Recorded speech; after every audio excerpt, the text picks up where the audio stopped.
day si Peter Plaza, usa ka membro sa Amihan sa Daykan Balod sa Paglaom Incorporated. I am the advocate of marine wildlife here in Amihan.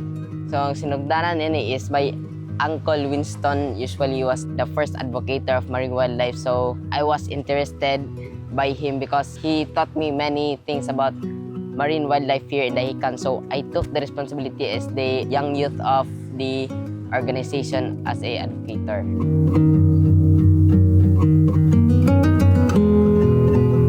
So, nagdalaan ni napat ako is since I was 9 years old magod, I was attracted to the channel Nat Geographic, which is a study about animals. So, I want to study about them because they're so fascinating. Akong isa ka responsibilidad sa diri sa among organization is pag nadyo siya mga bisita from other region is I am the speaker of the marine wildlife here, and I also help cleaning the shorelines with plastic, especially our ocean is polluted. So sa turtles pag lay og egg sa gabi ra na siya in the night. So mag-monitor mi sa dugong in the morning kay makita naman sila diri na area, mag-feeding area mo na diri. Diri na area is abundant din siya og seagrass dito na area. So gito ko ni with purpose para maprotektahan ang itong spoikan og kay endangered man sila. So natukon ni siya sa turtle hatchery siya.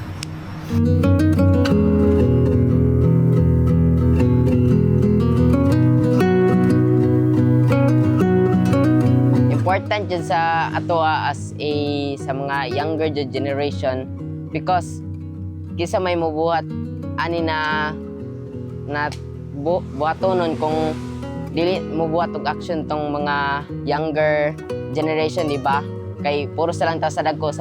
So katong mga dagko, what if wala na sila kusog para buhaton Kunya wala ta nag-isip na buhaton na to or mag-training ba.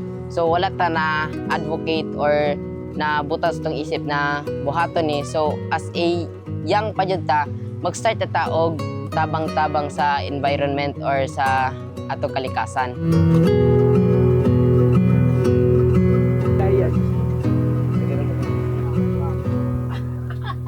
Mo join sila or mo tabang sila og clean-up drive or mag-volunteer sila kaning youth organization naman dyan na, di ba? So, ang ako ay mag-join sila ana, then kung usa to ang mga activity na buhatonon na, ma-impel po sila para ma-encourage po sila ning andin na buhat, di ba?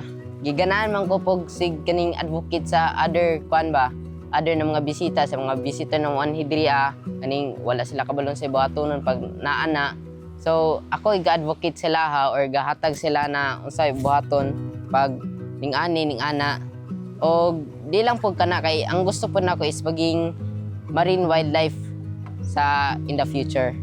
So akong message sila is if ever na kaning natay basura na kaning ilabay nato, di na to ipamatakag labay. We must be responsible with our trash. Dapat ilabay na to kung asa jud ang labayanan kay sa karon is polluted jud kay ang earth sa basura. Ilang kay sa basura sa uban pang kuan mga butang, polluted na dyan ang earth. Ang ako lang is, mabawas-bawasan na dyan ang plastic pollution. Ang mga hope dyan ako is kaning dapat active pa ta untod karon kay pag wala tay kuan ani, dili po dato patabangan tong kinayahan kay atong kinayahan is one of our sila ang gahatag sa tog resources from food to everything, di ba? From oxygen to water. Kung di nato na buhaton, wala ta na sa mana ang akong hope is maprotektahan jud ang environment.